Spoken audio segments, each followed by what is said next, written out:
August 5th, another month later, sent a letter to Whittick saying that it had received notice of the claim. On August 26th, Natalie messaged Whittick, hey, insurance, whatever, with the whatnot, this obnoxious one. He said, oh, not the same shit. September 10th, during the insurance carrier's subsequent investigation, Whittick was asked a series of questions relating to workers' compensation, to which on September 15th, Whittick, by and through his assistant, responds regarding his employment status, said this. Oh, God. What are they getting at? Question. As an independent contractor, was there a written contract between Mr. Whittick and David Dobrik, LLC? If not, how was the agreement made for this? Oh, I wish I fucking had this one. Wait, maybe I do. Hold on. Kind of restarted here. So there's a written contract between Mr. Whittick and David LLC. If not, how was the agreement made for this? And has Mr. Whittick worked for David Dobrik LLC in the past? Whittick's response is this. There was no written contract. However, our engagements are never really formally documented because we work together so often and frequently and are friends. David called me and asked me if I would partake in filming his video, that we would need to fly out to Utah, in which I agreed. I've worked with David frequently in the past year, and have since past year and a half since early 2019. So here, this is what's happening. Jeff I don't think realizes that they don't want to actually know. Their motivation is not to know what happened. Their motivation is to find a reason to deny him coverage. And so he's basically giving them ammunition to be like, oh, well, you were just there. That's your fault. Yeah, you weren't an employee. Which is weird because they're both trying to prove he's an employee and not an employee. Or will the insurance company is trying to prove he's not an employee? What I imagine even happened was that David's people probably told Jeff, we'll tell them that you're my employee so that our insurance will pay for you. So I don't have to pay for you. Got it. And they probably knew that, it's not really an employee. Sorry. If he wasn't an employee, he would be what? Just like an independent contractor, essentially, is what they would try and classify it as? He's not even being paid, and there's no contract. No, they're saying they pay him some, like the $1,500. So I think that's an independent contractor. There's no contract. Right, but that's what it's called. Sort of like a freelancer. Implied one, though, right? I don't know what they're. I don't know. Yeah, an independent contractor. Let's say he would be that. Definitely would have a different rules and regulations about what. Because independent contractors have to get their own insurance and all this kind of stuff. I don't know enough about that. Yeah, I don't feel confident. I mean, one thing that I've heard, so take this with a grain of salt, I'm not 100% sure, but with an independent contractor, if you're scheduling them, if you're saying you need to be in this place at this time, that like crosses the line and you're now working for that person. Okay. But yes, State Farm is suing David too, alleging Insurance fraud? Yeah. Wow. Really? That they paid out like a huge amount, and then they're saying, well, actually, we want the money back because you were deceptive or something like that. That seems what's going on for me. Almost, right? They have to dance around that issue. Yeah. There's a lot going on here. Whittick's response. There was no written contract. I read that. How was Mr. Whittick paid for this assignment? I.e. check, direct deposit, cash. Does he anticipate receiving a W-2 tax form versus a W-9 tax form for earnings? I was paid via direct deposit and anticipate filing a W-9. Independent contract. Right. What was the agreement between Mr. Whittick and David Dobrik LLC on this assignment? Was Mr. Whittick permitted to complete the assignment as he wished? Or was he given direction by David Dobrik? This is very interesting. But David Dobrik LLC was supervising on the production. Myself and David agreed with how we were to proceed with the video. And so this, again, David, I think Jeff is just like being like generous and not trying to get David in trouble. And he doesn't realize that he's fucking himself over. Because like, why would he even write that if he knew what they were looking for? Me and David agreed on how we would proceed. She'd be like, this is David's thing. He told me what to do and I did it. Yeah, but he was too deep into the whole That's what I mean. grip that David had on everybody. Yeah, he was loyal. he was in his Yeah. ear like, Yeah. this is going to ruin me. You got to do this. Yeah. You got to tell that. I think nowadays he would have answered this differently, but Oh, yeah. Myself and David agreed with how you would proceed with the video executed as planned. However, when operating machinery, my grip slipped and I fell into the machinery, injuring my body. September 25th, Carrier made payments totaling $55,000. Oh, Jeff's in the chat. He just said Natalie wrote this. She wrote what? I'm not sure. what if we're that's reading? His statement? So Natalie wrote this and forged my signature. Holy fuck. Oh, Whoa, that's What a the fuck? bomb, Jeff. So I'm curious if these are messages to State Farm. Wait, that's insane. Natalie- Do you want to call Jeff? yeah. Jeff, that is insane. That's so if that's insane. That's That's crazy. fucking nuts. That is crazy. That's insane. Okay. She does seem like such a little Lady Macbeth. That was wonderful. Thank you so That was a very, very creative way to say. Jeff, you want to call in? That's fucking nuts. Okay. I guess, Jeff, if you do, I guess just text Ethan. Look at your phone, Ethan. It's probably the No. quickest way to get him. Send him a link. Well, give me the Zoom. Yeah, I'll send you the Zoom link. You don't have to, but I'll send you the link. If Yeah, you want to call him. just if you want to. Also, a suggestion is to have Emily Baker help us make something. I'm sure she's probably She probably will cover this. planning. Yeah. That'd be fun to have her on. That does the whole. We did the whole thing. It would be nice to do it with her. Yeah. I'm sending it to you in WhatsApp if you can pass it to him if you want to call him. And anytime, look at this. Wow. It's with your eyes swapped. Oh, Man. Zoom in.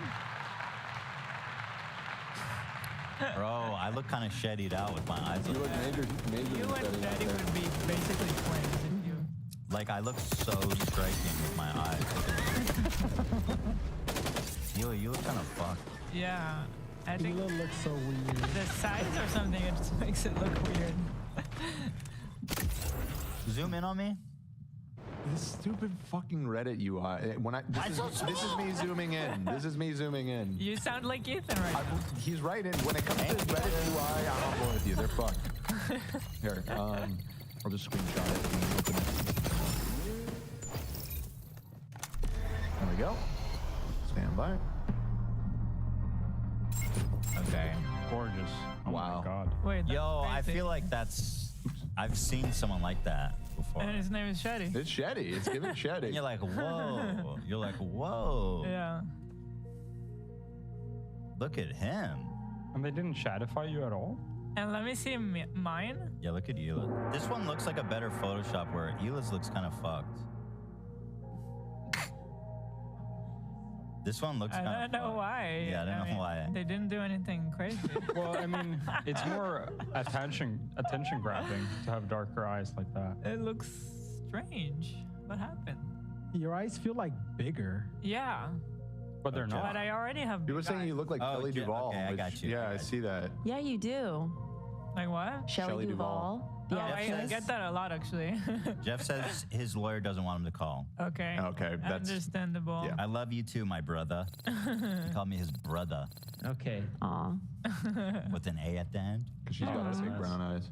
Nice. Oh, I've so heard that beautiful. before. Rest in peace. Oh yeah, Yeah, she she's- just passed away. Like That's a so month true. I ago. look like her with the dark eyes. Totally. He says it's all going to come out in trial. Man, I can't believe they're going to go to They're trial. gonna go to trial. It sounds like they trial might. of the century. Unless David pays him out, it sounds like it might go to trial. Oh my god. I have a hard time believing that David would rather do that than just pay him. Because he can afford it. Yeah. Unless he is this like weird cynical person that everyone is saying. Right, he's made it this far He without cannot like think that he's wrong. Jeff said they thought the video would never surface when they wrote.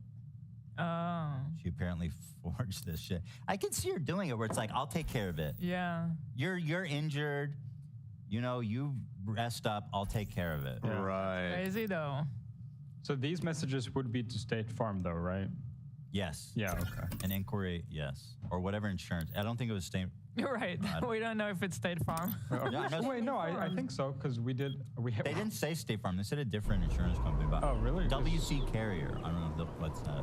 It might be a sub company or Yeah. something. Also, this is like right or only a few months after the accident, right? So maybe Yes. none of them expected it to get to escalate to this, Right. where they'd all be going to trial. Yeah. But they should have already known how badly he was injured, right? At Yeah, this after point. 2 months, Yeah. absolutely. Mhm. Yeah. Absolutely. September 25th, the carrier paid Whittick, we said. On September 25th, they made payments totaling $1,900 for anesthesia. June 25th, 2020 through January 18th, 21. The insurance company made payments totaling $29,000. Regional Medical Center. On June 25th, 2020, insurance company made payments totaling $1,600 to Mountain West Anesthesia. June 25th, 2020, carrier made payments totaling $18,000 to Utah Valley Eye Center. That's it. Like I said, the post, it just ends. It trails off. So Killing me. you got to leave them wanting more. Because I know tons of people have this Trello stuff. And then Ivory Lawyer's got it. One of y'all gotta have a link for me. You know what I mean? Well, we're almost done, but check this subreddit real fast if anyone posts the whole thing. Oh my god. You see this subreddit? Yeah, we were just laughing about it back here. I'm just one of the guys now, you guys. Yeah, so You made it. You're a soy face. I've made it. infamous Dan and the Ian Soy Face. And Olivia has entered the Pantheon. It's an honor to be here. It's still so fucking Ooh. This is ooh. That's Enoot. That's dude. You. Anyways, just had to share Right, let me that. Thank you, Tulsa. Tease me like that, man.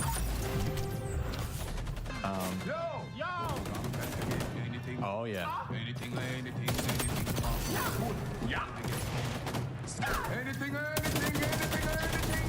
Oh shit, this is fire. This is the hit. Hear me now. Wagwan.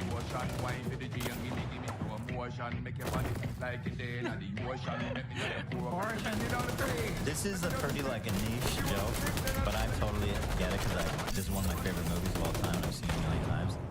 I don't know. Do you guys remember this scene? It's from Charlie and the Chocolate Factory, the old one with Dean. Yeah, he's trying to get the computer to tell him Where the Wonka chocolate bars. where the golden ticket is.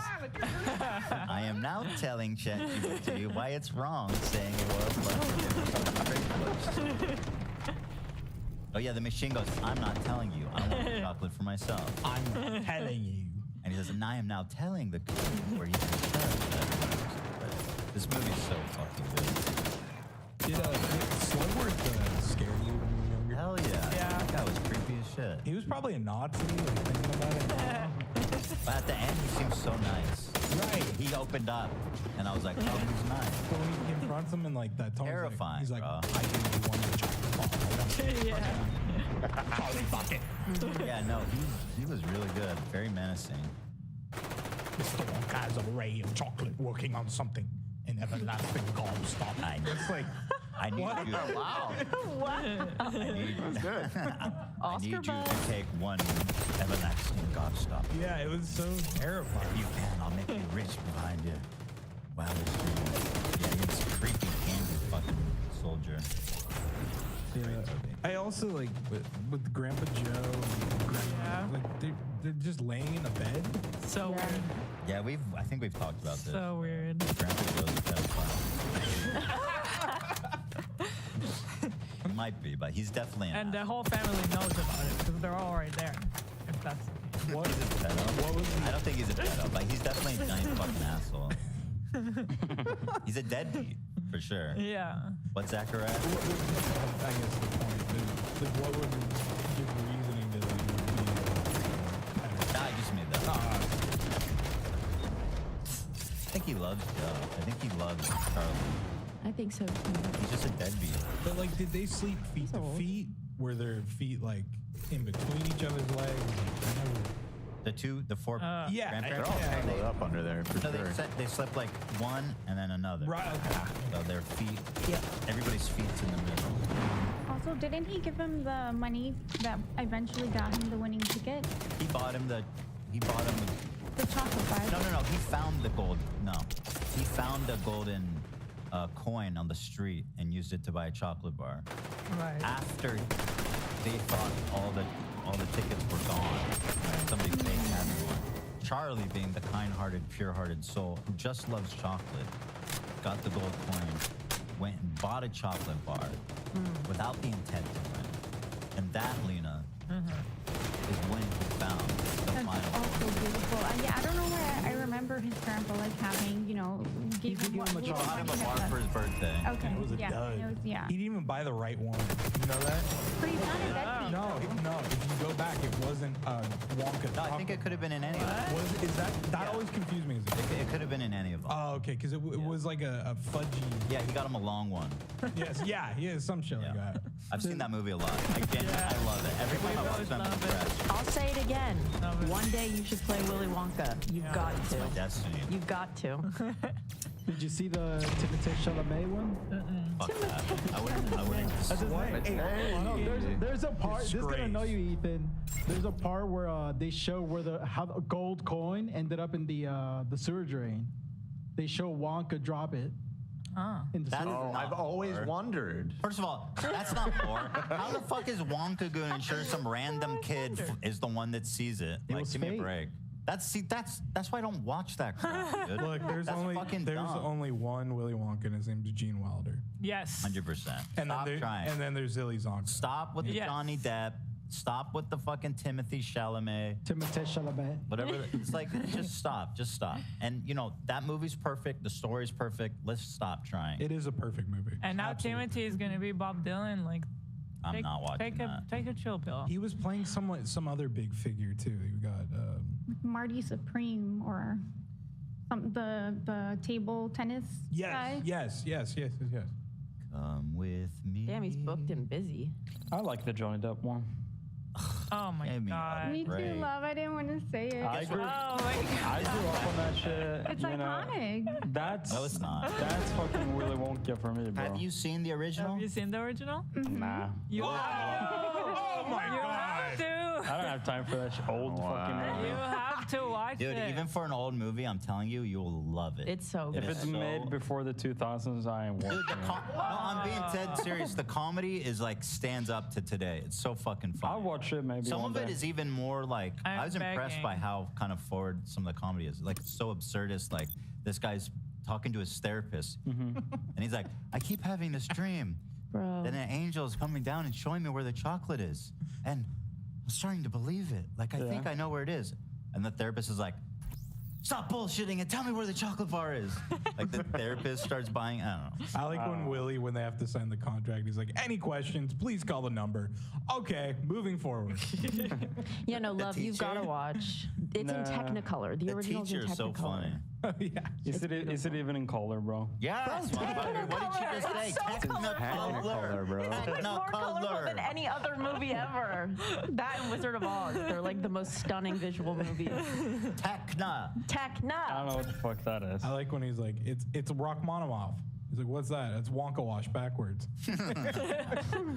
I'm convinced being around you guys that whatever version came out when you were a kid, you'll like the most. No. Yeah, I'm 100% Well, that convinced. movie came out, what, 70, 71? That wasn't the I actually watched it as a grown up yeah, with you. Yeah, it came out before. It's older than I. But but My you watched childhood. it probably when you were younger. I didn't. I don't know. I don't think I really became super fond of it until I was older. Just watch it, love. What are you doing? What are you? We're begging. The You got Shumpa, to watch World Series of Poker. Yeah, or like World of Warcraft arena. That's true. That is No. important. the original Shumpa Loompas are the best. Yeah. Bro, they had little orange guys, man. They don't fucking. They, won't Actually- even, they don't have the balls to do that anymore. They had that in mind because too. of that, you They have to watch. dude, in the new one, they have Hugh Grants. Yeah, that's Hugh fucking. Grant! Dude, I hate the new one. I not ain't gonna. plural. I'm not watching that one either. Grant. He's just one. Hugh Grant plays Singular all the Grant. Oompa Loompas. No, he only plays one. Okay, well, one too many. He's exiled. Let's keep him on Grant the is a Hugh Grant. I can see that. I like that. Yeah, he's an just watch exiled it. Oompa Please, I'm Loompa. begging you, please. I get the point about nostalgia, but this is not know. one of those movies. No, it's not. Please, love, I'm begging you. Please, bro. Please. I'll right, go watch ahead. it maybe. Let's read some donos and then we'll call it a day. Okay. Let me go back to the start here. Oh, spooky music. Listen, Gotta do it fast. I think you're right that whatever we've seen as a child, it becomes like enshrined in our minds. Yeah. This is not one of those cases. Well, let me ask you. Fine, I'll watch it. Quick question. Who's Batman to you? Oh, that's a good question. So I'll I don't know, subvert actually. expectations on this one. I wanted, so like part of me says, oh well, Michael Keaton, right? However, that's not true. It's clearly, and I think everybody can agree, Christian Bale is Batman. No, I would say that. I have a hotter take. I think Patterson's my favorite. Bro, He's amazing. turn the stream off. No, I don't care. Cast him. I like that movie. He's not. It's fine that you like him in that role, but like, how are you going to compare the mountain of body of work that Christian Bale put into that? For me, He does okay. For me, I'm looking through the pictures. I'm not good with names, but yeah, Christian Bale is He's Batman the for man. me. Yeah, Yeah. that's what I think. What I grew up on. I like the I Val think it's Kilmer one. for me. Val Kilmer. This is my Batman. Nobody thinks about Batman when they think Val Kilmer. Or George Clooney was one too. That is so dumb. What a. Voice right, Dan. You're right. right, He's go the ahead, Dan, perfect let's- Batman. We're low on Just time saying. here. Go ahead with the The goat Batman. All right. Let's see here. Here we go. Saving this episode for Sunday morning so I can listen while I run my first marathon. You guys come with me through some long, hot training runs this summer, so I'd like to give back. Go, get it. Thank you. And good luck. Get it. Good luck. The claw lives. Hales said, I have to leave early today, so I'm taking a risk by commenting early in the show. It's paid off. But Dan, I sent you an email about some pretty crazy Carrie V stuff I discovered. Oh, interesting. My name is, and they gave their email. Okay, I'll check it out. I love Carrie V stuff. content. Yeah, me too. Names. Ox Haley said, hey, lovelies, just got done with my MRI. Glad to have this distraction after that stressful experience. Love you all. Thank you. Alice with $20 said, just got out of a stay at the psych ward. Just want to say thanks for being a bright spot during my days there. I use my daily phone time to watch the show for a comforting sense of normalcy. Thank you for helping me cope. That's so nice. Thank you for being here in life. Tess, my fiance Adrian and I went to Charlie XCX and Troy Sivan. Is that how it's pronounced? Troy Sivan. Concert in Nashville this weekend, and reminded me, I don't think we ever saw Ethan do the Apple dance. Oh yeah. Oh, Wait, you guys we did did it? it. We did it. did it on Don't you TikTok. worry. Yeah, it's on TikTok. Check out on TikTok. There's an Howard Apple just dance had on her there. on. My It was pride and actually joy. a decent interview. Howard did what? He had Charlie XCX. Oh, did it? That's cool. Was it interesting? Yeah. It was pretty good. She's a very interesting person. Okay. Next up, I got a $100 one from Baby Matcha. Hi, it's my 27th birthday, and I'm 44-month member, but I've been watching long before that. I absolutely adore the show and wanted to show my appreciation. Good luck to everybody Monday. Thank you, and happy birthday. Happy birthday, baby matcha. Baby Matcha. Keep it rolling here. Let's see. David whispers, Royal Flush is the highest poker hand you can make love. You king. Heart emoji. You It's can't- the best hand. Yes, it's the best. Okay, those were two. There I'm not should have been a doing this comma there. I'm realizing because it made it sound like they wanted like love. You can make love. Royal Flush is the highest poker hand you can make. Period. Love you, king. Okay. Okay, we're not That's- disagreeing on it. It's just but it's wrong. And Zemedy donated 100 Canadian dollars. Said the game, the poker game hasn't even started and there's already drama. Bruh. Hey girlies, by the way. Hee hee. Thank you, Zemedy. Hee hee. Hee hee. Logan Hatecock. I don't know. I don't endorse this. This is just a super chat, so don't get mad if this is something weird. Happy Blue Cat Memorial / Fuck Ernesto Day weekend to all those who remember and celebrate. Does that ring a bell? Ernesto, huh? I have no idea Know what that is? Love you, fam. Also, my grandma died and my wife left me. I miss AB. Wow, that was a journey. Wow. AB, Lena, I guess you can confirm or deny, but it's looking like he will be joining us for the big trip, right? Yeah. Okay, good. He'll be there. How's he doing? Does he feel better? Better, yeah. He says the pain is more bearable next time. good. Yeah. All right, Serena Hamling, can I please get a 25th birthday shout out for myself? I tested positive for COVID on Wednesday, so all of my plans have been canceled. So now the highlight of my day is watching the show. Peace and love. Yes, happy birthday. Happy birthday. Sorry. Just reschedule, you know? Yeah. Do a little birthday gathering.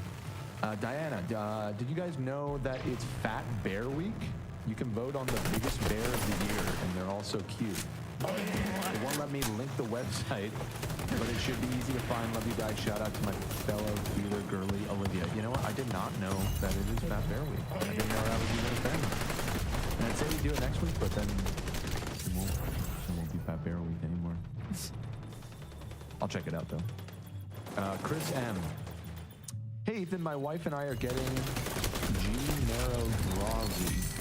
Nice. Whoop, whoop. What's that? You're getting what? We are getting G, the letter G, Narrow Drazi. Getting, well, they're already married, I guess. Can you paste it into the chat? Sure, for me? yeah. See it. Let's see if anybody can interpret this one. Ethan, my wife and I are getting G-Narrow Drosky. Congratulations. What an icing Alex. pizza. We're getting Remarried, maybe? something about married. Getting G-Narrow Drosky. Getting Anybody in the chat have any? married tomorrow, I feel like. But yeah, ChatGPT if it knows what it is. I googled it, and nothing immediately popped up. What is... Happy birthday. Drosy, maybe. What is the connection there? Is there one to congratulations? Yeah, I don't know. It's pretty deep. G-Narrow. Well, shout out to G-Narrow Drazi. Yeah, shout out. Let me just shout out. We love what you do, man. Thank you, Chris. All right, Doe's Beats. I'm watching on an hour delay. I just want to say Ethan is 100% right about the straight flush thing. There you go. See? Thank you. Fair and Somebody balanced. finally knows how to play poker. You have supporters. Just look at a list of their high-ranking hands. Oh boy, here we go. I asked, ChatGPT asked me for more context, so I sent him the exact message. And then it goes, congratulations, Alexi and Chris. That's such exciting news. Wishing you both all the happiness you Okay, so embarked on." they're getting And then married. I said, Oh, okay. what are they doing? And it says, sounds like Alex and Chris might be celebrating a big life event. Yeah. Yeah, it's probably fair. I feel like it could be remarried. Everybody's saying getting married, but they said my wife, so they're already married. So yeah, I guess perhaps remarried. Yeah. Rossi. Because, yeah. Well, congratulations, Alexa and Chris. Shout out. Shout out. All right, I don't want to be late today.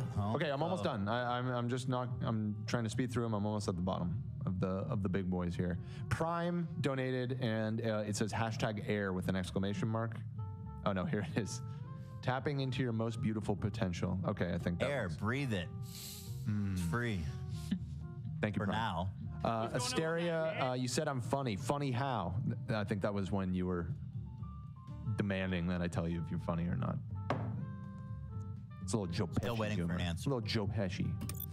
Jonathan, I'd like to call and explain to Ethan why the royal flush is the strongest hand in poker with facts and logic. Okay, maybe next week. You know I'm right. What is the point Thing of is this that conversation? we all agree on that. So then what's the point? You point- understand that there's no logical consistency in pointing out Yes. that specific one's best hand when you talk about However- all the other ones just as this is what it is. Yes. However, in Civilization, there is already a list of the best hands in poker, and if you look it up, that is listed as the best hand. Listen, as a poker happened should educator, happen. Hila, I think that hierarchy What was a shoulda happened, disservice. happened. Okay, so take it with the poker faculty. I am. That's what I'm trying to do, but y'all are standing in my way. Go on, Dan. Stop. Gregio, Bro, Gregio Eliza. Sorry, I butchered that. Hey crew, since we love Watch Talk, it would be awesome to do a segment about all the lies that have been told by the luxury watch industry, like Rolex lying about having the first waterproof watch. did they lie about that? Yo, what? That is a thing. Perescope articles are a good place to start. Okay. I'll get into that. That'd be They're big interesting. fucking liars. Yeah. Watch. Natalie Belokin said, just booked a color analyst appointment locally as a birthday present to myself. 28 and Oh. feeling great. Family. Nice. Nice, Natalie. Jasmine donated 50 and said, it's my 24th birthday. Can I get a hey girly from Dan and Olivia and Ethan, I guess, in parentheses. Damn. What? Okay, I mean, yes. Happy birthday. Happy birthday, girly. Getting a half-ass one from me. Oh, guess. sassy. I'm Little Steve, said, hit me up if you want to chat financial advice, Ethan. I'm the guy that posted to the sub. Yeah, I don't need your advice. You're gonna send me a bill for 1% of my portfolio. Okay, and Arcane Millionaire said, yo, Dan, I'm on my way to visit my girlfriend in Indianapolis from Cleveland. I need a traffic report ASAP.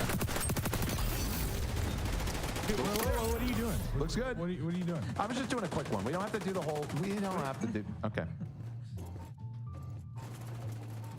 He's not playing the music, so I don't know if, You don't I don't know what decide to do. that. I don't know what to do with my hand. You don't decide that. Yeah. All right, we got 5 minutes. Okay, almost done.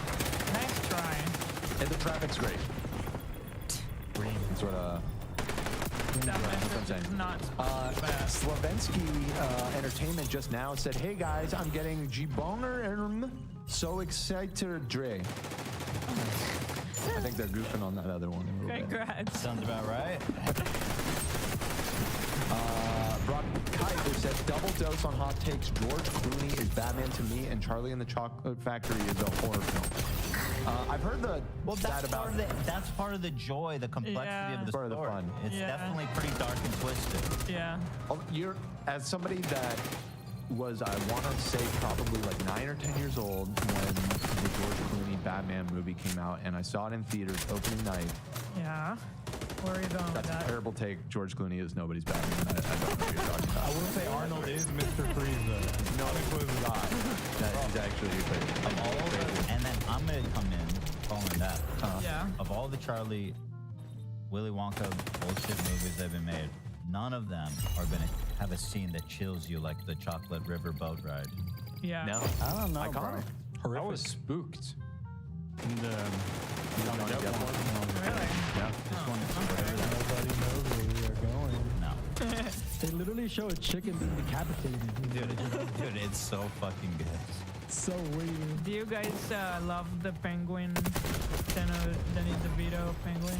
I do, yeah. I do. That's iconic. That's like iconic in my brain. That's the Michael Keaton. That's my Batman. That's my- Personally, that's Yeah. my Batman. Yeah.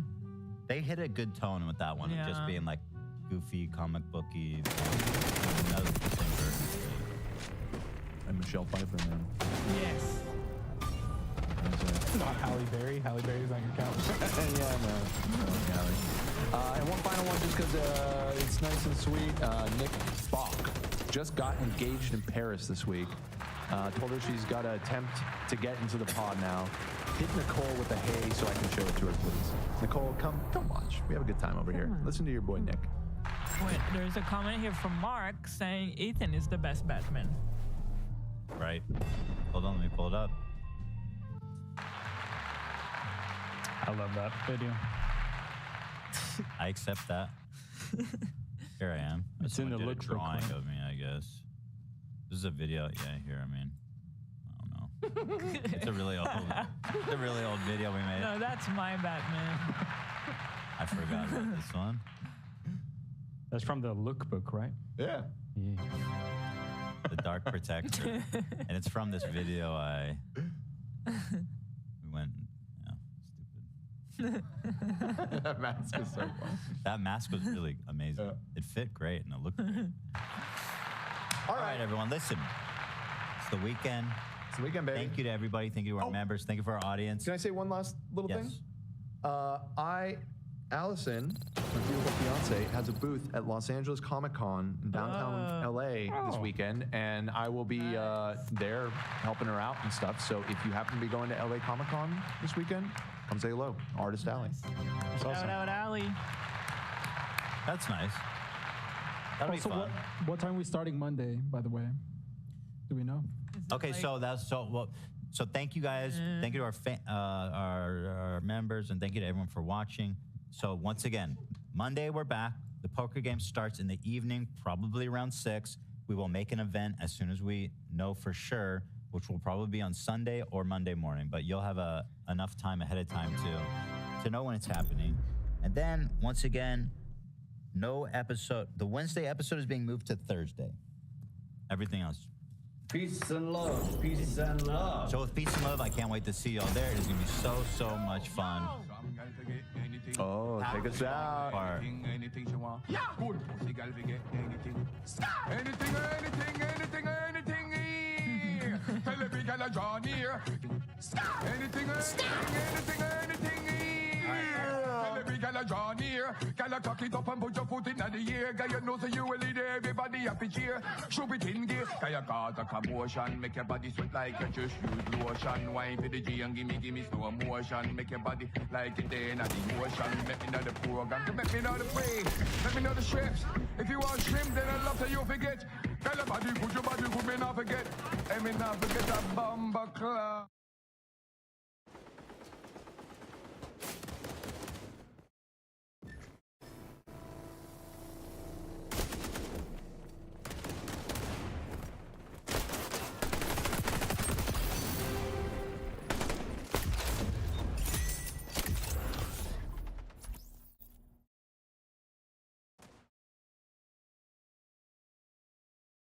If you tell me a story, I try to tell a better story. I'm like, I got a better story than that, Donald. Like I should not. That's why I shouldn't watch politics. He'd love you. He would love me. Yeah. He has a soft spot for black people. I'm about to say that. It's well known. He'll like buy their mortgage, randomly give them, double their pay because they're a whole black lady. He has a thing for black people. It's just well known for his crew. Because they're his crew. Other businessmen, he wants to battle them. But I was going to say something. What was your point about Trump? If you're a globalist,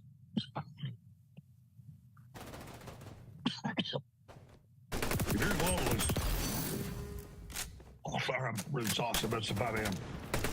If you're a globalist. It's been a crazy 48 hours in the aftermath of the assassination attempt on Donald Trump, and as you can imagine, it's the hot topic on all the top podcasts. As you saw in the intro, Tim Dillon scheduled an emergency podcast with Alex Jones to get his perspective on what's going on, which made for one of the best Tim Dillon Show episodes so far this year. Alex Jones is with us. He's the only guy that I could really think of that I wanted to talk to about this and what's going on. By the end of the 45-minute episode, Alex was struggling to get a sentence out because he'd been smashing straight vodka the entire time. So I'll show you the best parts from that conversation, but even our boy Bupper, the business shark, got in on the action with his very own personal story about how he found out what had happened. And Bossy comes running up and goes, Dad, because he just overhears in the car.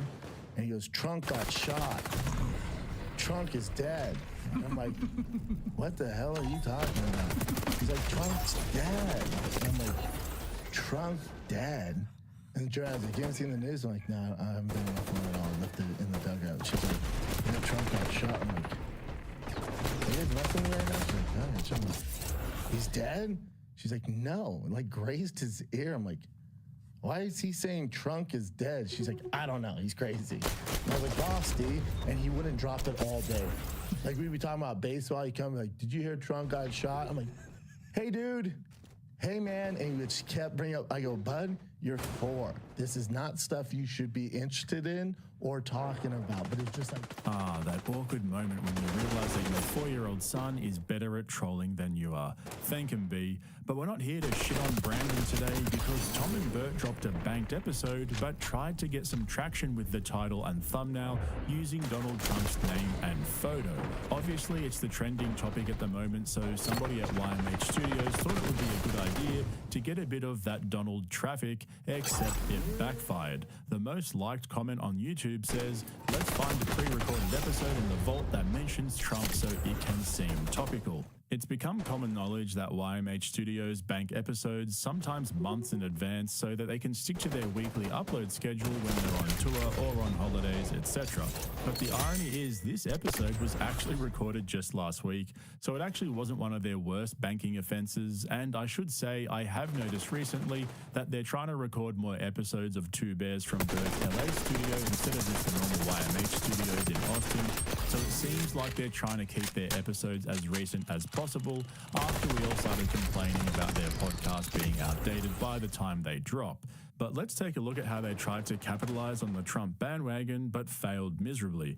It started with a story from their guest Little Rel. It's so crazy because I liked him a lot and when we hung out and met, and then like recently I didn't realize he was like a huge Trump supporter. Oh, I didn't know that. Yeah, yeah, it's a whole thing now. It's been like viral for the last week or so. And I was like, it's shocking to me. I'm like, a huge supporter? Like a huge. He's like, man, if you vote for Joe Biden, get the fuck out my show. He literally told people he was That's hilarious. Which is a rap concert. Yeah. Like, I mean, most people who love rap is Democrats, I thought. Yeah, probably. So if you vote for Joe Biden, get the fuck out. Yeah. And that's in the hood. Everybody like, I ain't voting at all. So I ain't going away. This episode is sponsored by Bluetooth. Okay, so they started a new segment titled Whack a Flock of Flame, Old Politicians, Donald Trump at 26 minutes and 48 seconds. And then as you just saw there, they threw in an ad read for Bluetooth before they got to the main part. Then when they got back from the ad, Bert got into a story about how he was invited to the National Republic Convention, which led back to Donald Trump. I got invited to the Republican National Convention. They wanted me to go as like an influencer. And I was like, absolutely. And Leanne was like, absolutely not. You are the Billy Bush motherfucker that'll get caught going, yeah, grab her in the p-. Like, I just can't help it. I don't like confrontation. So whatever anyone says, I just agree with. Yeah. And I'm just like, So if you would have been like, yo, grab her by the, you'd be like, hell yeah. Oh, easy. Wait, so wait, he would have yes-anded that shit. Yeah. I'd have been like, I'll tell, because I tell story. If you tell me a story, I try to tell a better story. I'm like, I got a better story than that, Donald. Like I should not. That's why I shouldn't watch politics. He'd love you. He would love me. Yeah. He would have you on a roll with him, like, dude, I don't know what you're doing. Yeah. I need you with me. Yep. He'd be like, Bert's here, everyone. Join my cabinet. Do you know how much? Join my cabinet. He goes, just bring me up on stage. I go, I got you, buddy. You would say yes to that. Yeah, dude. I'd bring Kim Jong-un on stage. You'd be shocked too. I'd say you'd be shocked where I'd draw the line. Like I would have been the guy hanging out with Muammar Gaddafi, going like, "Yeah, let's put on the robes." And that was it. The title of the episode, Trump Loves Bert and Trump in the Thumbnail, was all for that little discussion about how Tom and Bert reckon he would love Bert. Now, it's not the worst thing they've done, but when you consider their last few episodes, the podcast is just getting worse and worse. They've basically hit a new low and they're struggling to maintain relevance and get the views that they used to. Now they're clutching at straws to jump on the latest trends. But we'll get to those other bits and pieces in a moment because I want to show you how Tim Dillon hit 1 million views within 12 hours with Alex Jones by actually scrambling and putting in the effort to create entertaining content. At least someone still knows what a comedy podcast is. They want to kill Trump now even more because this just gave him 20 points. He's not, all these Democrats are now voting Trump. He's not going to win by 10 points. He's going to win by 30 points. He got shot in the side of the head, perfect hole right through his ear, quarter inch over, right in the temple. This is so epic. So what is the deep state going to do? They got the deep state has truck bombs loaded in Florida. They have truck bombs, in my opinion, loaded in Wisconsin. The next move is roll a truck full of plastic explosives into the event. They're also going to try to poison him. They got people inside his organization. So poisoning, truck bombs, shootings is all that works. Also, they've been pre-programming cyber attacks by the Russians, claiming they're working with Trump supporters. The FBI already put out reports last year saying the Russians working with Trump supporters are going to cut the U.S. power off. But it gets worse. They will also, and this is totally. I love how you go. You go truck bombs, power outages, and then you go, and it gets worse. Like, it's crazy to think about getting it. And I understand what you're saying. It's so wild to think about this. It's crazy. Yeah, and I want to be 1,000,000,000% clear. Yeah. I'm not doing this for sensational reasons. No, for sure. So as you can see there, Alex was in full flight. He was smashing straight vodka for the whole episode, and it seemed to be slowly kicking in as they went along. They came to my office. I had to get security. It's been insane. Now, the reason I raised that is, what was your first? I went out around. About Biden and about what do you think is going to happen and what's your read on that? I mean, that's obviously a terrible story that happened to Trump. The biggest threat to Trump is the poison in his food. And that's why Trump's a great guy, okay? He's a nice guy. He's always a big temper. He takes care of everybody. He has a soft spot for black people. I'm about to say that. It's well known. He'll buy their mortgage, randomly give them, double their pay because they're a whole black lady. He has a thing for black people. It's just well known for his crew. Because they're his crew. Other businessmen he wants to battle. But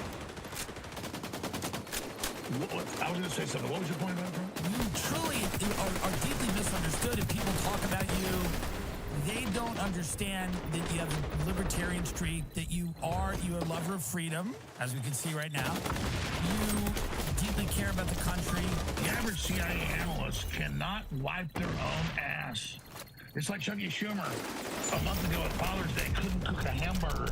He has a raw hamburger with a piece of cheese on it. These people are aliens. And so they thought they'd intimidated Americans. And then by the very end of the podcast, Alex was on Struggle Street. If you're a globalist,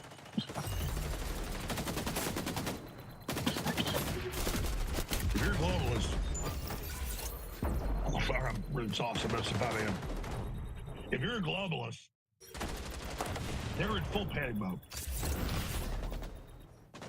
Yeah, it's scary stuff. Definitely appreciate you coming on to talk about this. How are you going to be at the convention? Tim, let me be completely honest with you. I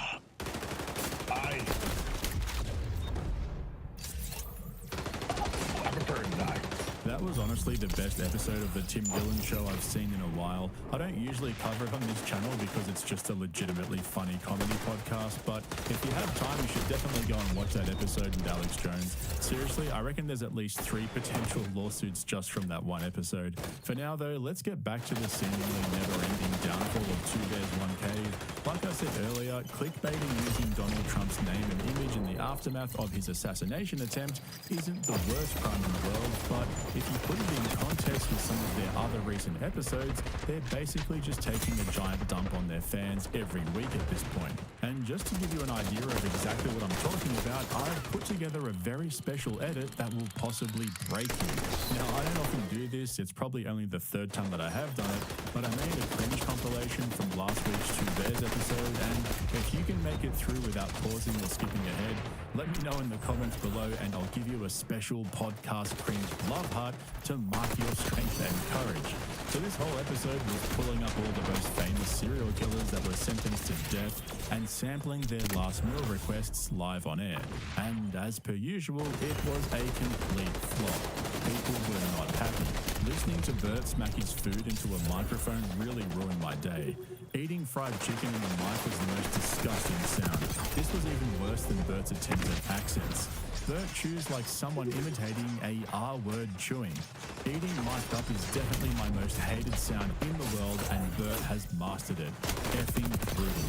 Yeah, out of all the disgusting things Bert has done before, this has to rank in the top 3, along with Bert shitting himself on stage and showing it to the crowd. Anyway, enjoy. First of all, I can't believe you ate fried chicken with a fork. Well, I didn't want to get my hands dirty. Okay. Okay. Like that, and then.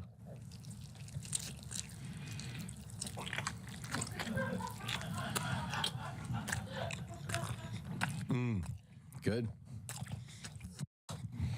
Here you go. That is so goddamn good. That is fried chicken delivers every fucking time. Fried chicken's like wet. It is. It's a great analogy. Any wet, and you're like, God damn it, it's still good. It's so good. Just a salami sandwich and mustard. Yeah. What if we eat this and we start turning into serial killers? Oh, we're just like, this is the best sandwich in the world. Okay, hold on.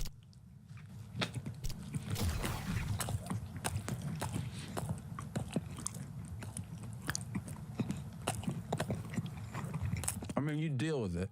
You know, it's not like... Not my last meal. No. So, hold on.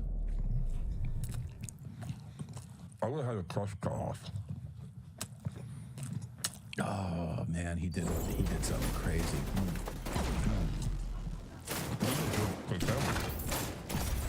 You know? Oh, my God. Can we have a fried chicken moment? When you get the corner and it's just overly breaded skin. Yeah. And it's just skin and bread. That's the best bite of fried chicken.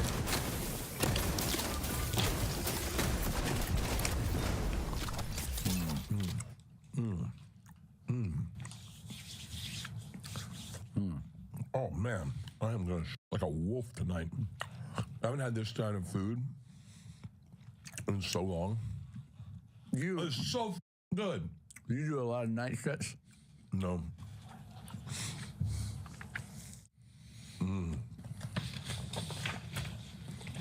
I had the appetite of a serial killer.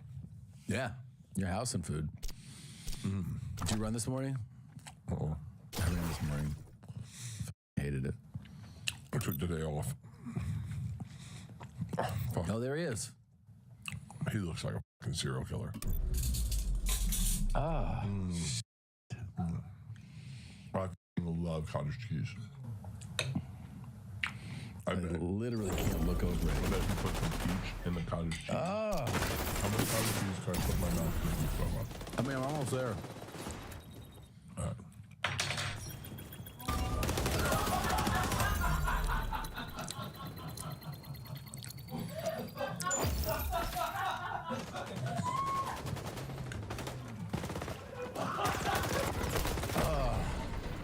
I love cottage.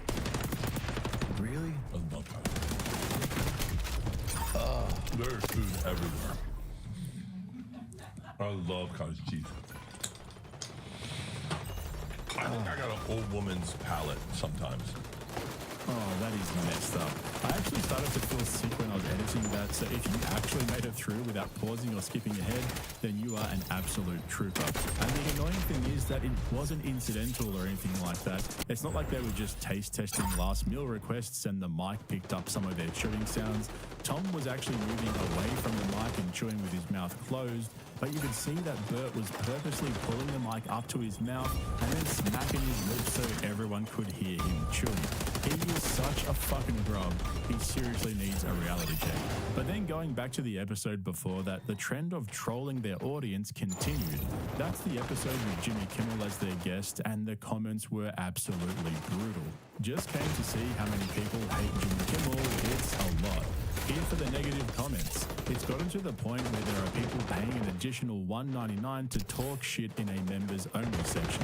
I mean, they're basically turning into Brendan Schaub now. Not only is their whole comment section just people piling on hate, but some of them are even paying money so they can talk shit on the members' videos. And they obviously know this, right? But for some reason, they just keep leaning into the hate and baiting their audience. What was the roast experience for you guys? Being terrified. Was it? Yeah. I got fuckface sitting next to me going, we're about to bomb. We're about to bomb. We're going to get it. We're going to fucking do she stole it. She stole it. I woke up the next morning and then I got a bunch of videos of people making fun of me reading people's prompter, which I go, it is funny. Then there's a part of me that goes, well, I wish I was cooler. I wish I hadn't done that. But then there's a part of you going, okay, I'm just a fucking comic. It's rare that I feel like wounded by something that I see online, but the last time I felt very wounded was after I went to your guys' show and you guys posted some pictures with me and all your fans fucking hate me. No. I'm sure you noticed. I mean, it was so overwhelming. I definitely noticed. You must have noticed. I said, Tom, have you posted your pictures yet? I take the ones at Kimmel out.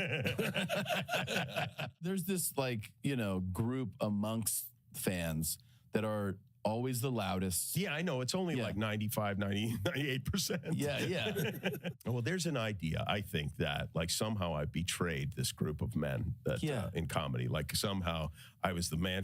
But I was always exactly like this. Exactly. Always. But now, you realize the that content of the show was different. But that hate that goes your way is because you stood up for healthcare. Like they're just mad that you actually used your platform for something good that offends them. For I don't know if it's that. I think it's. I think it is. You busted Trump's balls. Yeah, I think that's part of it. But I think they, usually people like busting balls in general, whatever it is. But I think what it is there's this idea that I somehow made an adjustment in order to be part of Hollywood or something. Yeah. Which is just really not true. And also that I have some level of like political correctness. And well, obviously there are things I care about and whatever, but when it comes to comedy, I don't care what anybody does. I mean, I've never criticized another comic for what they never. See, the thing I took from that wasn't anything necessarily about Jimmy Kimmel. He's just a Hollywood douchebag that parrots whatever his puppet masters say to him. He knows it, we know it, there's nothing new there. The problem for me is that Tom still thinks that it's only a minority of his audience that are the haters. He was trying to say there that it's a loud minority, and then Kimmel actually corrected him by saying, yeah, it's only 95 or 98%. I seriously think that more than half the views that Tom and Bert get are people just hate watching. It's like a car crash that you can't look away from, and I actually think it's Tom that's more delusional in this instance than Bert is. Bert knows he's a lolcow. He acknowledges it on almost every episode these days, but Tom is still under the illusion that he's a famous celebrity with a massive fan base. And I was thinking about this the other day. How do these guys still sell out theaters and even arenas when most of their social media engagement is basically hate? Obviously, they still have a large group of fans who love them and think they're funny who buy their tickets, but when you consider how big their online reach is, when you do the actual math, you realize they don't really need a very high conversion rate to sell out a venue. For example, they might reach a few million people per month online, but when they do a comedy tour, their audience is diluted by people who are there to see their openers, like with Bert's Fully Loaded tour. But if they can convert just 10% of their monthly online audience into ticket sales, that's hundreds of thousands of tickets, right? So yeah, that was just something I was thinking about the other day, because I see so many people asking how they're still selling out arenas when it seems like everyone hates them, and I think the answer is that their reach is just so big that they can still have massive comedy careers at the same time as copying so much online hate. And that goes for their comedy specials as well. There would be a bunch of their comedy fans out there that don't watch their podcast and just watch their comedy clips here and there online and go to their shows when they're in town. But that's my breakdown of the latest episode of Two Bears, One Cave, as well as a little bit of a look back on their recent podcasts.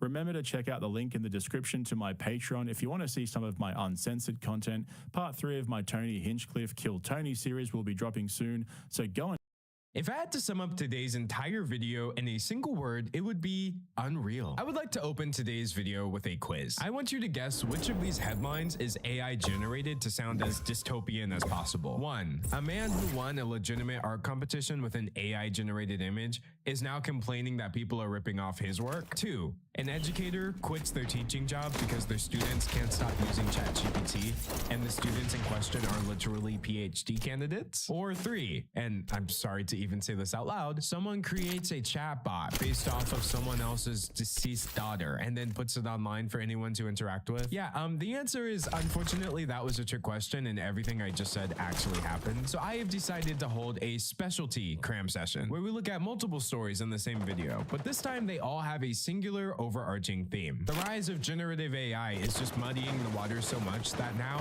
even our actual headlines of real things that are happening are starting to sound AI generated. And I feel like if I don't say something about it, I'm gonna lose my grip on reality. But first, welcome. My name is D'Angelo, and I am your professor of choreographical errors, which is a very real degree that I definitely do have. Or maybe this is just me broadcasting myself talking in my room like YouTube used to be. And in today's lecture, the timing is quite funny because I actually just did an episode of Cram Session. But the thing is, even though I make like 30 videos a month, I have had so many things I wanted to talk about. I just can't fit them all in one video. But in today's case, the multiple things I'm talking about are really just the one thing I'm complaining about. What is it about artificial intelligence that causes people to act so abnormal? Besides the stories I've mentioned, we also have NaNoWriMo, the subject of a previous video, coming back with a half-hearted apology for their AI controversy. And then we'll also be taking a look at something that just happened. Mark Zuckerberg and Meta have unveiled their new AI video tools to the world, and really it just makes it seem like everything is going to get even worse even faster. But here's our first story from Gizmodo. Famous AI artist says he's losing millions of dollars from people stealing his work. The guy who used Midjourney to create an award-winning piece of AI art demands copyright protections. I mean, this byline alone tells me we're going to be dealing with a level of cognitive dissonance here that cannot be measured. So I actually remember this guy. I wouldn't say he is famous by any means, but he did start a bit of an online controversy a couple years ago by winning a local art competition using AI. So he submitted his piece in the digital arts / digitally manipulated section of the art competition. And honestly, right off the bat, that's just incredibly annoying. Digital art and even digitally manipulated media does not equal AI generated. This is disrespectful to everybody who actually created their work. Why do you feel the need to enter the space with something you didn't create? I wonder. Say what you will about generating AI art in the first place, but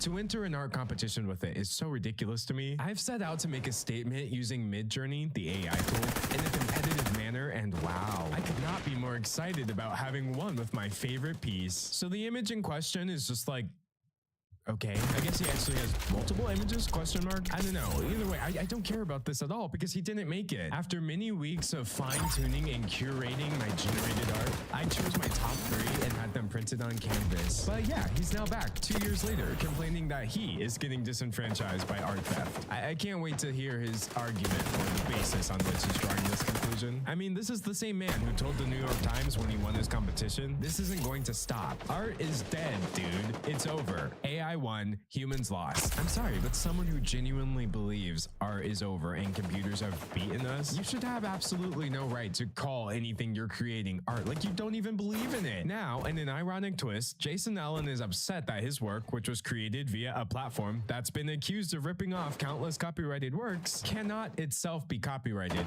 and is thus getting ripped off. And so that's referring to the fact that last year, the United States Copyright Office decided that when material is generated by AI, it is not the product of human authorship, and as a result, that material is not protected by copyright. But surprise, surprise, the man who bent the rules of that art competition to their very breaking point now seems to think he should be above the U.S. Copyright Office's ruling as well. Allen has been trying since late 2022 to register his painting as a copyrighted work. And last week, Allen filed an appeal in federal court arguing that the Copyright Office was wrong to deny copyright registration to his work. His primary concern is that he's not making enough money. Welcome to being an artist. I guess he does get it. I say that as somebody who at one point was considering going to art school, going all the way, becoming a concept artist. I do digital illustrations. I love artwork so much. But anytime I did a lick of research, everyone was like, no, please God, artists are treated so poorly in this profession. And if you had told like 18, 19-year-old me that things would somehow get worse, I would not have believed it because I wouldn't have even understood how. But the answer is here, and it's called artificial intelligence. I have experienced price erosion in the sense that there is a perceived lower value of my work, which has impacted my ability to charge industry standard licensing fees. This man is genuinely delusional. There's nothing wrong with creating art for the sole purpose of making money, but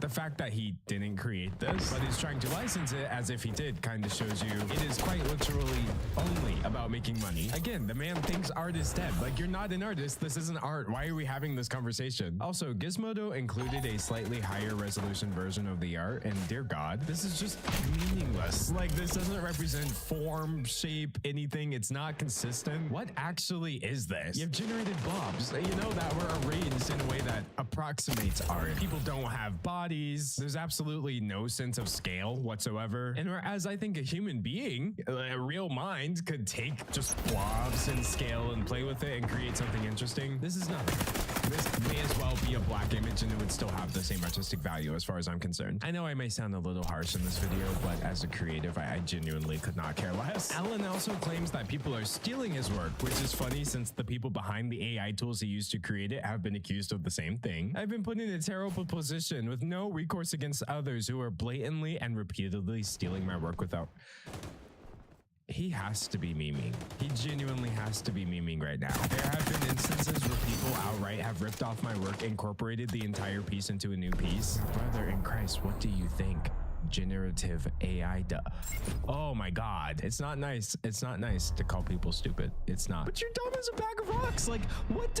Okay, I'm sorry. Let me just get through the article. So anyway, they talk about how Midjourney is currently being sued because their work was used to create the very algorithm that created his work. But Alan's lawyer recently claimed that Alan had worked hard on his digital illustration. In our case, Jason had an extensive dialogue with the AI tool Midjourney to create his work, and we listed him as the author. Alan claims that after producing an initial image from Midjourney, he also spent time editing it with Photoshop. Whatever that means. That could literally be just changing the colors around, changing the saturation. It's very obvious that you did not actually paint or create any portion of this image because, again, it is quite literally just unreadable slop. The refusal of the US Copyright Office to recognize human authorship in AI-assisted creations highlights a critical issue in modern IP law. It is imperative that our legal frameworks adapt to protect the rights of those who harness these technologies for creative expression. Great.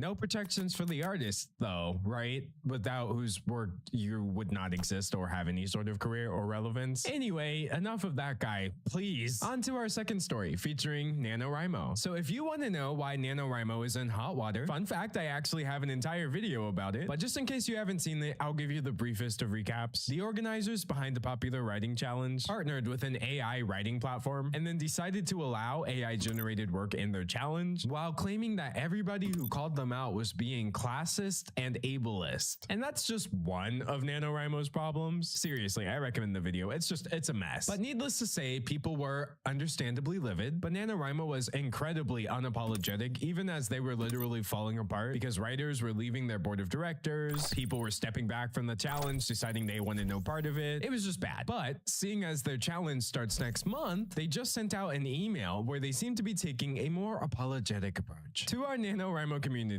there is no way to begin this letter other than to apologize for the harm and confusion we caused last month with our comments about artificial intelligence. We failed to contextualize our reasons for making this statement, we chose poor wording to explain some of our thinking, and we failed to acknowledge the harm done to some writers by bad actors in the generative AI space. So it's like, okay, this is all well and good, but what about your stance? Do you genuinely think AI tools should be allowed in this challenge because classism, ableism, etc.? We don't want to use this space to repeat the content of the full apology we posted in the wake of our original statements, but we do want to raise why this position is critical to the spirit and the future of NaNoWriMo. Okay, great. No, so they are literally still 100% on board with what they said. Yeah, that absurd thing we said that everyone hated, we should have worded it better, but we did basically mean it. So looking back at their full apology that they're referring to, it's honestly not a very good one. They didn't open by saying sorry. They instead gave a reason for why they made the statement. They also made excuses saying taking a position of neutrality was not an abandonment of writers' legitimate concerns about AI. And they were still referring to criticism of AI as selective intolerance. We absolutely believe that AI must be discussed and its ethical use must be advocated for.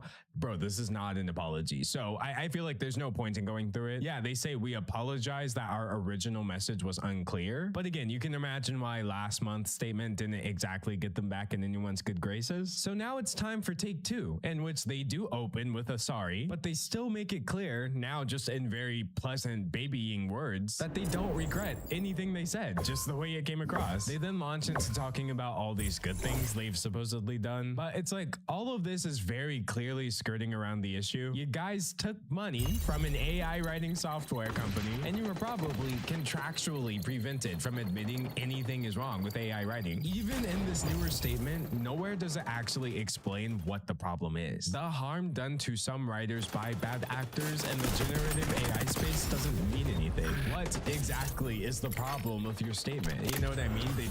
They're never going to admit it. That's my takeaway. They can't say sorry. They can use the word sorry and they can have the aesthetics of an apology, but that's as close as we're going to get as long as they still have that sponsor. So that raises the question of how did the NaNoWriMo community take it? Their email was posted on the NaNoWriMo subreddit and fail. Is it just me or did this feel weirdly condescending / blaming the community? How dare you interpret our words in the way we wrote them? There's so many little digs at the community all through this email. Just another email to make it look like they're doing something. I'm sorry, but at this point, NaNoWriMo is literally cooked, and I can't believe that AI was the hill they chose to die on. Like, you don't even have to impress me or the viewers or anybody. You really should just be appealing to the members of your community. But those community members do not seem very enthused. They don't want to address the actual problem, so they're just being passive-aggressive at everyone who's mad at them instead. Can't lose that AI sponsor, so we can't admit we said some dumb stuff about AI. And your standard, please stop being mad at us. No, we will not change non-apology. LOL, indeed. I don't know what it is with this correlation between AI and playing the victim, but here we are. But unfortunately, this next story involves someone who actually was a victim. This is just seriously messed up. Father horrified by an AI chatbot that mimicked his murdered daughter. And this is coming from Forbes, Australia. So the story centers on Drew Crescente, who lost his daughter 18 years ago. And as the byline says, someone made a chatbot on tech startup Character AI's platform using her name and yearbook photo. So Character AI is a website that allows users to create their own chatbots. You can make like your own personal version of ChatGPT that has a personality you give it. And that in and of itself is one thing, but as you can imagine, it gets very weird, seeing as Character AI has absolutely no guardrails in place to stop users from creating chatbots of existing people. And when the existing person in question was a teenage victim of murder, like, what is going on? So as the article explains, Jennifer Crescente was murdered by her ex-boyfriend, who was later convicted and is serving time in prison. That year, her father started a nonprofit in her name to prevent teen dating violence and now routinely monitors any piece of media coverage related to her. I completely understand wanting to be in the know of how people use his daughter's story because, as this story proves, people get so weird about this. He was appalled when he received a Google alert at 4:30 a.m. on Wednesday that somebody had created a chatbot using his daughter's yearbook photo and name. A grieving father should not have to find out that his dead daughter is being used to try and make money as a chatbot on some website. It shocks the conscience and it's unacceptable behavior. So at the very least, when he did tell Character AI, hey, this is completely unacceptable, they removed it from the website for quote-unquote violating its policies on impersonation. And as they tell Forbes, Character AI is examining whether further action is needed. Here, I can save you guys some time and money. Yes, further action is needed. I'm sorry, but if your tools are advanced enough to allow people to create chatbots out of nothing, you guys have the technology to prevent people from using it in this way. I don't want to hear it. So many proponents of this AI technology try to get us to simultaneously believe that we live in the wild, wild west and AI is just a free-for-all. No company is responsible for the horrible things that are happening with their platform. But simultaneously, this is like life-changing technology and it's the most advanced thing we're ever going to see and it's the future and art is dead. I'm sorry, but I need you to pick one. Founded in 2022, Character AI hosts chatbots of different personalities like Taylor Swift, Nicki Minaj, and Elon Musk. It's 20 million or so monthly active users, largely younger people between 13 and 25, have created 100 million chatbots. So the kids are talking to computers now, and I genuinely do not know how to feel about this. What is it about these stories that really just kind of, I feel like they are legitimately under my skin. Anyway, the Forbes article goes on to talk about the money details of Character AI as if I care. But it does end with some more words from Jennifer's father. Crescente believes that companies like Character AI should be legally responsible to monitor and prevent such instances. It should not be on me to try and police this company that has hundreds of millions of dollars. Could not agree more, could not say it better myself. It seems like many of these companies don't recognize the responsibility they have to not only deal with the negative effects of their use of technology, but to prevent this type of abuse from happening in the first place. What an insanely professional, level-headed response to what is probably one of the most triggering things I can think of. Also, seriously, what is up with this Forbes article of writing all of this and not even giving so much as a link to his nonprofit? I went and found the information myself. There's this Hollywood Reporter article, and so the charity Jennifer Ann's group, it currently runs an annual video game challenge where developers compete for prizes. And so basically, he is incentivizing people to create games about consent, abuse prevention, healthy relationships. It's interesting because this man, through his daughter's name, has probably generated more positivity on the internet than any sort of generative AI could hope to do. I very much understand his frustration seeing her name used for a chat bot when he has worked very hard to make it mean something positive. Besides the video game competition, Jennifer Ann's group has also worked with the National Dating Abuse Helpline, promoting educational materials like 10 warning signs of an abusive relationship, how to create a safety plan. We now give out bookmarks to youth with this information on one side, and we've distributed over 500,000 cards of bookmarks all over the world to young people. So I think we are going to donate despite the lack of a link. So there's 526,000 of us. I'm going to go ahead and round that out to $526, and I'm going to match you guys as 526. So that's like 1,052.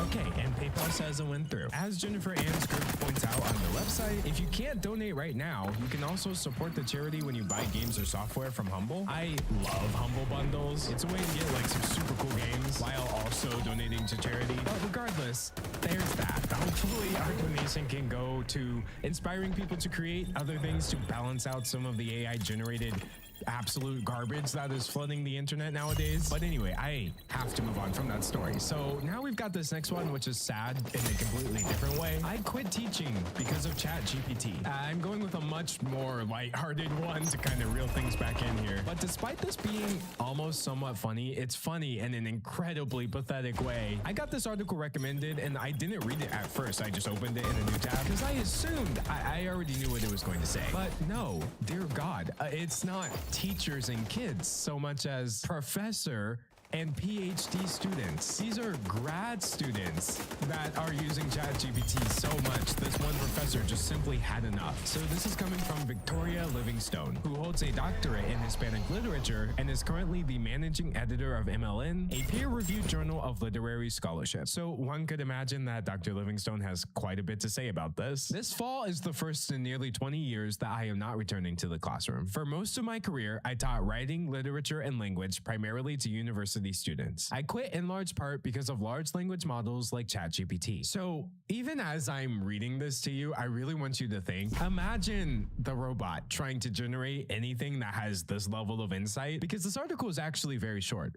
but the author has packed in so much information while still making it completely accessible. Writing, as historian Lynn Hunt has argued, is not the transcription of thoughts already consciously present in the writer's mind. Rather, writing is a process closely tied to thinking. And I think this is a good point. It's exactly like the illustration thing from the first story. Sure, someone who might not draw may not understand what the difference is, but the difference is there and it can be verbalized. Writers are not ChatGPT. It's not just off the dome. There is a lot of thought put into this. In graduate school, I spent months trying to fit pieces of my dissertation together in my mind and eventually found I could solve the puzzle only through writing. Writing is hard work, but most of my students were no longer willing to push through discomfort. So Dr. Livingstone explains that she was teaching academic writing to doctoral students at a technical college, and many of her grad students were computer scientists. As she says, they recognized LLMs as an unreliable research tool, they acknowledged the environmental impact and ethical problems of the technology, and they knew that the models are trained on existing data and therefore cannot produce novel research. However, that knowledge did not stop my students from relying heavily on generative AI. Several students admitted to drafting their research in note form and asking ChatGPT to write their articles. Now, here's the part where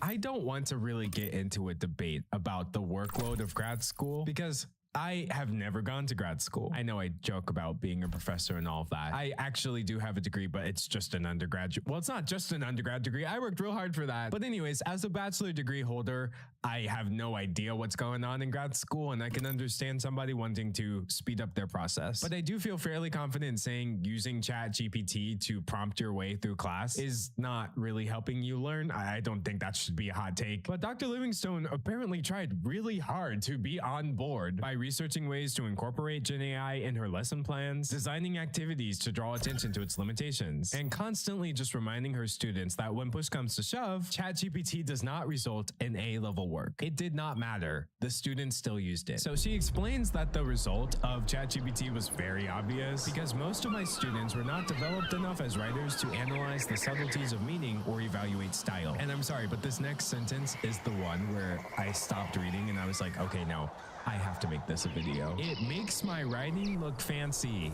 One PhD student protested when I pointed to weaknesses in AI revised text. How did you get to like the highest height of academia and then still somehow manage to make a statement this painfully dumb? ChatGPT in no way will make your writing look fancy. It might make your work look ostentatious, bombastic, things that are easily mistaken by laymen as good form. But make no mistake, if your goal is PhD level work, ChatGPT will never, ever cut it. She also explains that her students are obsessed with AI-powered paraphrasing tools, but that also completely misses the point of paraphrasing, since paraphrasing well, like drafting original research, is a process of deepening understanding. And again, I find that really true. When I talk about stories, I try to make them very simple. There's no reason to make everything sound crazy and inaccessible, but in order to present something very plainly, I have to understand it really, really well. In my experience, the simpler you want to paraphrase something, the more you actually have to understand what it's saying. So this article isn't just like an old person yelling at a cloud. It's very clearly laying out how these AI tools are making people completely undermine the point of being in class in the first place. In a recent article on art and generative AI, author Ted Chiang put it this way: using ChatGPT to complete assignments is like bringing a forklift into the weight room. You will never improve your cognitive fitness that way. Now, Dr. Livingstone does provide another side to this, which I think is very good information. Many of her students were non-native English speakers, and so while generative AI was effective at correcting their grammar, as she says, the technology often changes vocabulary and alters meaning even when the only prompt is fix the grammar. My students lack the skills to identify and correct subtle shifts in meaning. And so this isn't to say, like, if you have ever typed something and pasted it into ChatGPT, you are genuinely Satan and you could never have had a good reason for doing that. This just seems to be yet another case of AI enthusiasts completely ignoring the downsides for some reason. But the issue is only getting worse because, as she points out, AI-assisted writing is easy to identify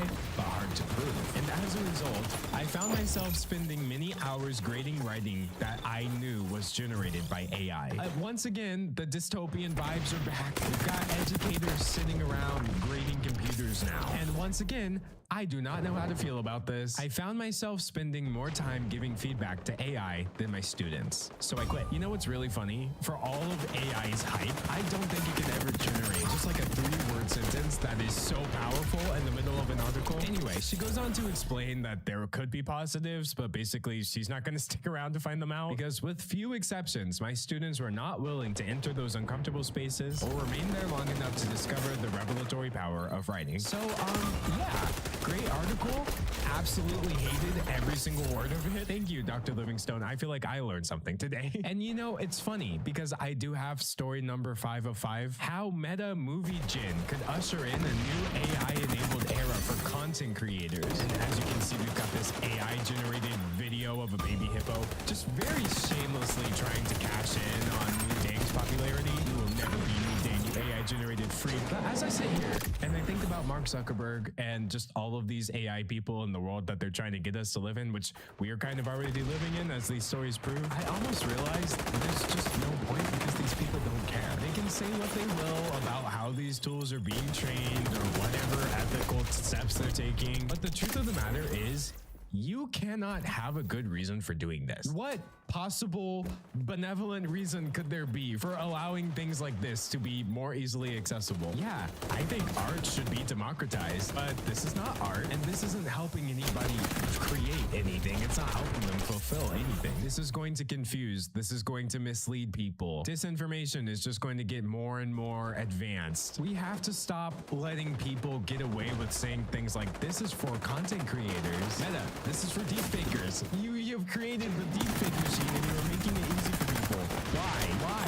You know? And we know why. why? Because this is Silicon Valley's latest obsession, and thus that's where the billions are. But yeah, in some ways, I'm almost tempted to be pessimistic about it. Like, I don't have billions of dollars, so I have no way of stopping this. But in other ways, I'm like, no, you know what? Forget it. I am a real person. I feel like that's how I win the whole AI content war.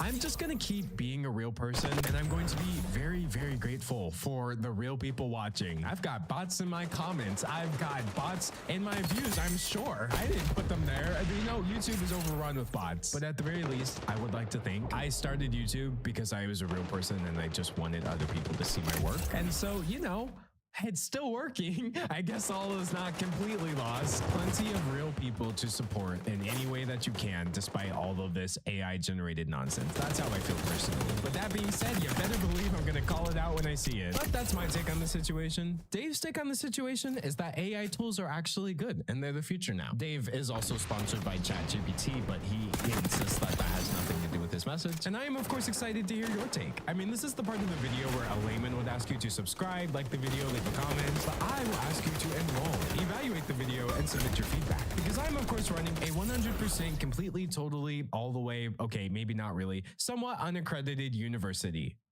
Probably. Just ask anybody in the student body and they'll confirm it for you. We're totally legit. And as for me, whether you'll see me in 24 hours or 24 months is honestly anyone's guess, but until then, thanks for watching. Your homework for today is to be real. Be a real person. Be so for real right now.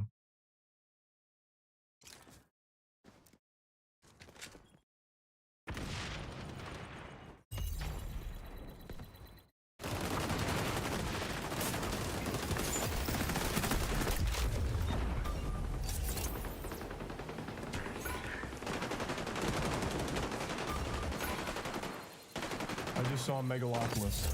Wow. It was like embarrassing sitting there watching that. I actually felt shame just being there witnessing that disaster of a movie. And to make it worse, insult to injury, I watched it right after Joker 2.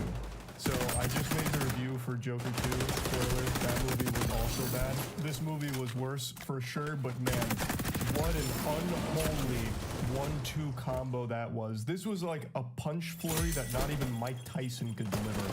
Going back to back with Joker and then Megalopolis. So I took a shower before talking about Megalopolis because I know I'm gonna get heated on this. Because it's just so weird. This movie had over $100 million budget.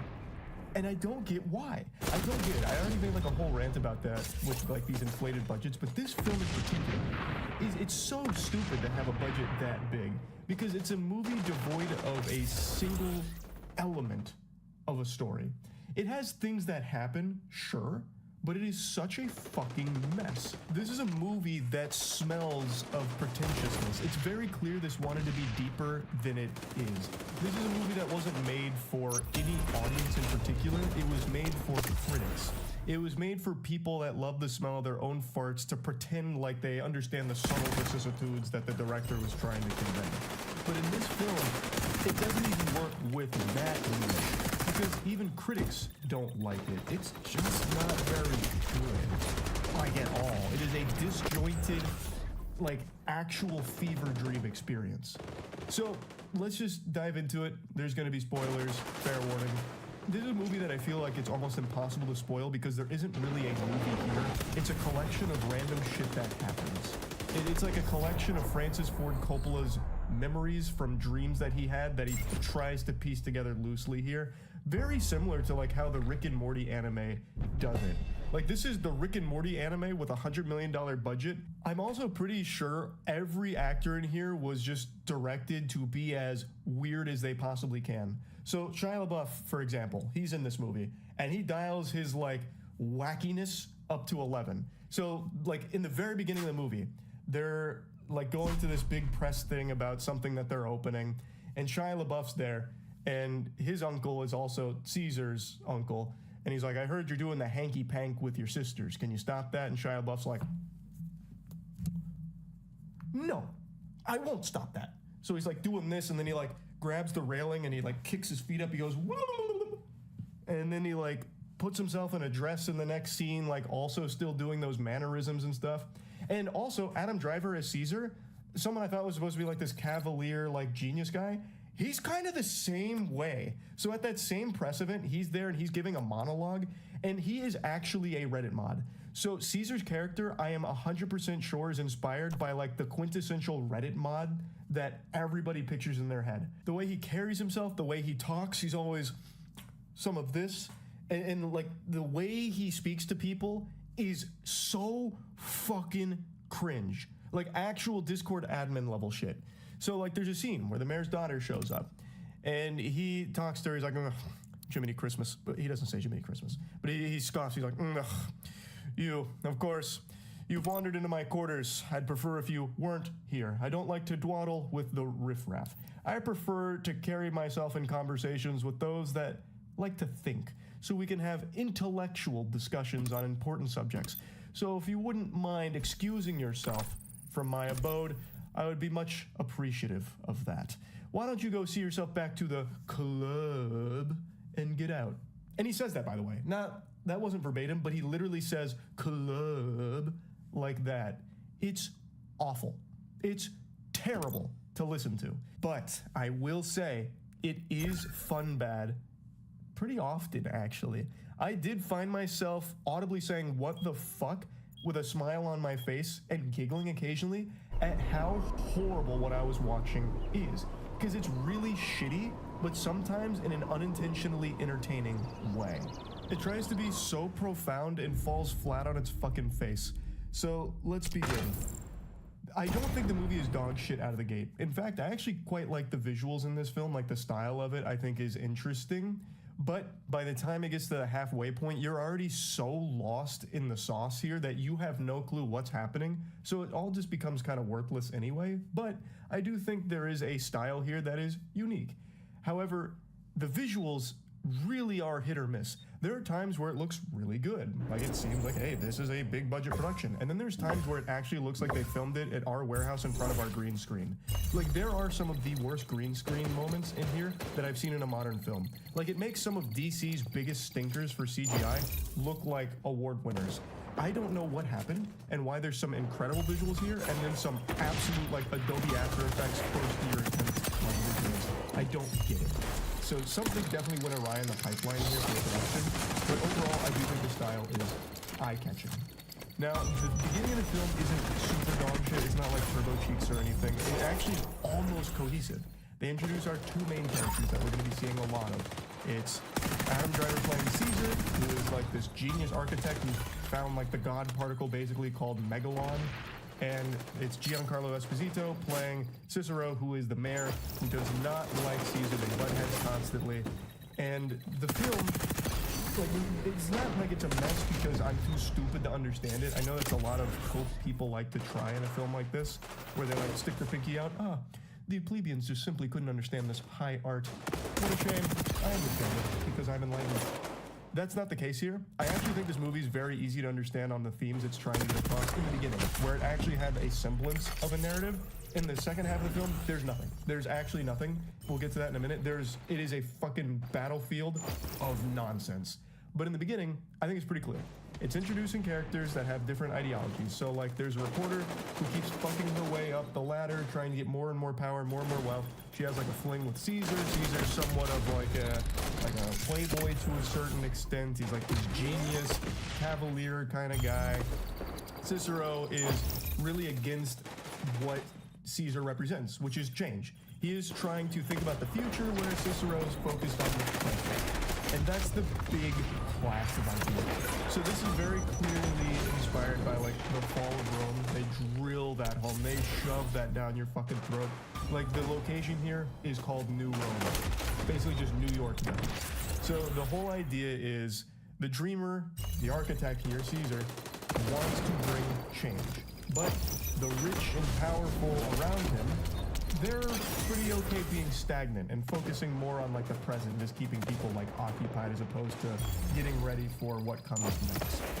Caesar has an uncle who's like the richest person in the fucking universe. His name's Hamilton, and he's beyond absurdly wealthy. So Caesar also has a lot of power, a lot of money, a lot of influence. And the whole idea is he wants to use the Megalon particle to make a megalopolis, which will be a utopia, which is all about the future and getting the next generation ready for what comes. And also, Caesar has a superpower. He can stop time. Not only can he stop time, he can fully manipulate it. He controls time. And you'd think that'd be like an important component of this story. It's not. He does it maybe 3 times. And he really only does it when he wants to watch a building fall once. And then the other 2 times he does it is to kiss a girl. And then he does it one more time where he just shows that he can do it. He never actually uses it for anything. It is completely worthless, meaningless. I don't even know why they bothered giving him a superpower, other than what it represents. So here's where we get to, again, the double meanings and shit that like to try and get woven in here unsuccessfully because the film is very underwhelming. The idea, I believe, that they're trying to convey with Caesar stopping time is one that they do kind of like hammer into you at one point because his love interest comes in after he's lost this power due to self-doubt. She kind of explains that art, every piece of art, uses time, manipulates time, controls time. Music turns time into rhythm. Architecture freezes time in these buildings, this and that. So the idea here with his superpower isn't necessarily that he has the ability to control time, even though he literally does. It's more about the representation that his vision, his art,